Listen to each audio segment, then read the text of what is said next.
Hale, Mojo Monday, sir. How are you? Man, awesome and ready to rock the free world. Let's do it. Yeah. Every time I hear that song, it makes me want to drink a glass of lemonade, and then it doesn't sound good first thing in the morning, but that's all good. All A right. bit on the tart side.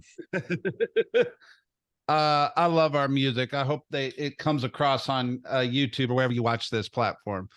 We are in the middle of the Algebra of Happiness by Scott Galloway. And Rick, I mean, this is a rich book for almost a pun on a little bit of what we're going to talk about today. But the content in this book is really, really good, I believe. What about you? Are you enjoying it? I am. I think that the perspective it brings and his personal story and how he kind of cuts through the center of what really matters is cool. But he's also transparent and authentic about the journey, and the things he chased when he was younger ultimately weren't as important as what he's looking at today. And that, the problem with life is the minute you think you figured it out, something changes. And Yeah. so how do you create continuity in your approach that allows you to be nimble and also be self-aware enough to make necessary changes in pursuit of happiness? Absolutely. I'm gonna give you a compliment for a minute. I've read many a books over the years, and the vulnerability and the transparency and the ability to just be authentic, I think makes for a great book. And he certainly does that in this book, but it's certainly worthy of a mention. Rick, you did an incredible job in your book, Stop Settling, for being all those things, right? Vulnerable and transparent and authentic. So I Thank you. appreciate that. And it makes for a really, really, really good environment to grow and learn. So thank you for writing that book. Um, Last Happy. week we were kind of wrapping our conversation around what are you most afraid of? And I think it's kind of interesting because here we are talking about happiness or the algebra of happiness, yet we're also talking about fear and afraid. And I think just from a perspective, like you can't talk about yin without yang. You can't talk about faith without fear. And you really can't talk about happiness without talking about fear as well, because they kind of the yin and the yang of this conversation, right? Yeah, I mean, in life, I think if you interviewed 100 people and you said, what do you want from life? I think, holistically, it's happiness, it's Yep. fulfillment, it's potential that, their life meant something. And if you broke it down into bite-sized pieces, and I bet if you, categorically quiz that same 100 polled people, I bet there are things that just as many things that people are running from as there are things they're running towards. And so that's the tension, that's the yin and yang, and avoidance of pain and avoidance of failure versus pursuit of joy and pursuit of, leveling up. It's a fun conversation, and it's buried in this book, page by page. Oh yeah. I mean, we've talked about it in the business world forever. Like people move further away from pain than they do towards pleasure. If you change Yeah. the word pleasure and put the word happiness, sometimes happiness doesn't cause us to move faster towards it just as much as we would create faster movement if we actually understood what we were afraid of or what created pain. If the awareness creates pain in our life, we'll move faster towards a place of happiness. And Yeah. I love that you mentioned at the end of last week that comfort and complacency are words that kind of show up in your mind when we talk about this. Why don't you reiterate that a minute? Well, I was in a mastermind with some, pretty mature, successful guys over the weekend. They came and stayed at my house, and we had open dialogue. It was transparent, and you don't grow unless you're around people who are, willing to share their fear and their failure and shortfalls. And I mean, we went really deep. But one of the questions was, what are you most afraid of in the next season? And we're all in our mid to late 50s. And, for me, it's just comfort and complacency. Like, but do I want to or have to? And I'd like to substitute, I want more wants, but sometimes if you don't have to, the want's a little harder. And so my fear, I don't invite a shift in the market, and I don't invite trauma or tragedy, but I do know this for a fact. The better version of me lives inside of that next big, daunting challenge. And without some stimulus, I'm probably going to, stay in second, third gear and not necessarily make it to fourth, fifth, and sixth. And is that a life well lived, free of regrets? And that's the question I pose to our listeners today. Are you in third gear stuck? And by world standards, that's probably moving along, at 50 miles an hour. But, is that really the speed you're after? And what does 70, 80, or 90 miles an hour look like, and turbocharged? Yeah. There you go, sir. The author kind of dives into this a little bit, and he talks about some happiness hacks. And I want to kind of hit some rapid fire happiness hacks on our call this morning.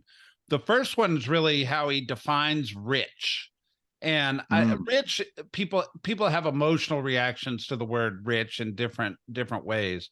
But his definition was, if your passive income is greater than your burn rate, quote unquote, you're rich. So for instance, if somebody only made $50,000 a year, but their burn rate is $40,000 a year, by that definition, they would have rich. But if somebody on the contrary made $100,000 a year and spent $100,000 a year, they wouldn't be defined as rich. Yet we tend to think the income number defines rich versus what really defines rich, right? How would you take that conversation further? Well, to me, being rich means purposeful in all areas of life. And it means having, purposeful relationships, purposeful experiences, purposeful self-development and personal development, a purposeful approach to health. That's rich, and if you lack health, you can't enjoy the fruits of all of the other categories. So that's probably the highest, hierarchy of importance. And I think sometimes we are so linear in our pursuit to, wealth or money, that we lose sight that being rich is a much bigger topic. And by virtue of his formula, it allows you to monetize what rich is and actually draw a line on a spreadsheet and go, here's what rich is. And now I need to backfill enough passive income or sources of income that create margin and freedom to make sure that I'm rich in all categories, which is a holistic story to be proud of and a legacy to work towards. I like it. Most people put money inside that conversation, but you're always really good to help us understand the perspective that it's not always money. There's that wheel of life that you talk about a lot that we could apply that word to. He talks about money a lot in this book because I think a lot of people try to define happiness by money. Yet he said, listen, it's difficult to get your economic security with just your salary, as you will naturally raise and lower your lifestyle to match what you make. So at some point in time, when he defined rich, he said it's passive income, not necessarily active income, which means you actually have to invest, right? Like you have to do things to create passive income that causes your bank account cadence to exceed that burn rate, right? Yeah, and whether it's investing in businesses or investing even in the stock market, which is ultimately investing in other people's businesses, you've got to create enough margin in your active income and your burn rate so that there's a gap of extra money that you can then reinvest or apply towards other sources and security. Even savings is part of that equation. And being rich, I think, is not fearing lack and having the ability to have and do what you want when you want to, and not waking up fearful that if you don't actively participate exclusively in a job that creates income, that things are going to go wrong or be bad, or, and so that's security is a big piece of this being rich story. And to me, if you've got a year or two in savings and capacity to draw upon other investments, and that you can get back on your feet in a year, you're probably going to make better decisions holistically and operate under less stress and duress. There you go. Another hack he brought to the table was, he said, invest in experiences instead of things. So the line I think he put in the book was, he said, drive a Hyundai and take your significant other to St. Bart's. I think that's interesting because I think on the short run, people think things bring them happiness. But on the long run, the memories and the experiences are what people hold on to, right? And back to the term rich, right? Your life with a lot of experience creates a rich experience, which translates to happiness.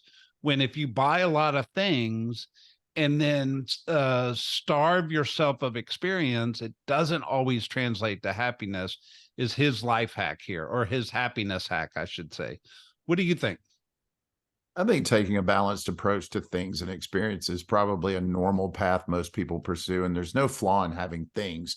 In fact, things motivate you to try harder, double down, Sure. maybe take risks, recognizing that, if I'm going to land in the top 1% of the world in terms of capacity financially, which interestingly enough, he said that if you took the top 1% of the world in wealth and you dropped them in Germany, it would fill the entire country of Germany. And I thought, man, that is a lot of people that are in the top 1%. But the difference between 1% and 0.1% is the amount of hunger and drive they have and their ability to create that margin of income, reinvest it, or grow something that creates more passive income. That's the gap. So yeah, I think it's one thing to pursue things, but the question I would pose today is, are you going to be talking about that thing a year, 5, 10 years from now? Or is it an experience that permeates part of, the tribal rituals of your family? And are you going to be talking about that? Like the time I took, all the kids to Las Vegas and we went to the Hoover Dam and the Grand Canyon and 3 different Cirque du Soleil shows and the Pinball Hall of Fame, and which is nothing more than 2 hours playing pinball on these old school they still talk about it. It was Yeah. the least expensive activity, and it was so fun. We went back on the last day for a second. It's the only thing we did twice.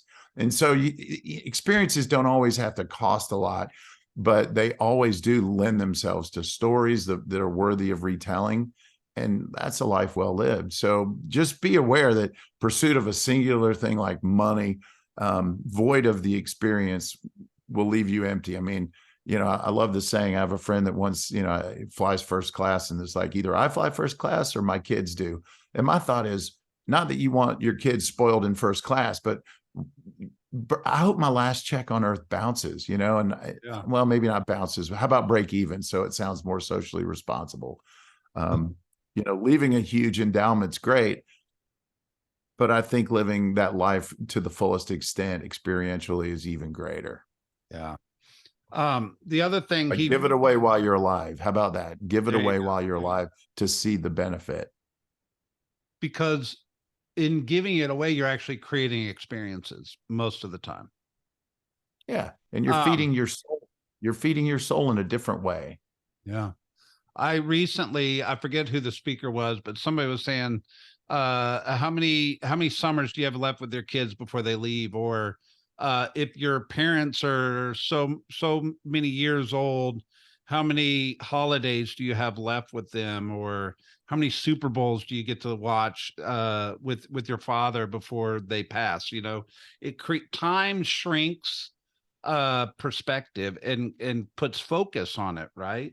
And experiences, um uh, when you look at the context of time, it actually creates some urgency around creating experiences.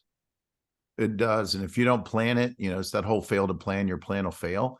Yeah. Um, if your goal is to have 6 weeks of vacation with your family next year, the best thing you can do is absolutely purchase the tickets now for all 6 trips. Call a travel agent, call an expert, commit financially, and you'll likely show up for them. If you don't, you'll wake up somewhere late summer going, man, I got so busy, and here we are. And then you're relegated to what's, convenient and available versus what's premeditated and awesome. There you go. The next hack was happiness equals family. And we actually kind of talked about this. Like, do we agree? Do we not agree? Do we think everybody in the world should agree with this? Do we not think everybody in the world should agree with this? What he said is in his paradigm and his perspective, and through research, the most happy people are in some kind of a monogamous relationship with children. And I tend to lend my belief to agree with that.